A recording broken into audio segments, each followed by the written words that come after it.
चलो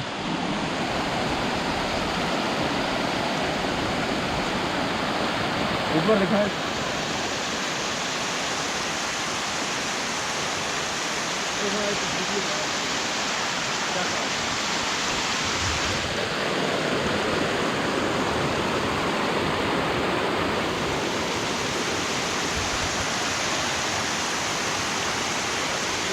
ठंडे पानी और चश्मों का नज़ारा और मज़ा न ले फिर तो मुमकिन है।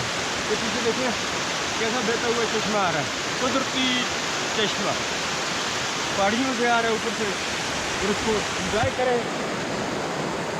और हमारे साथ रहें, हमारे साथ जुड़े रहें। हम बहुत अच्छी अच्छी वीडियो बनाएंगे आप लोगों के लिए इंशाल्लाह।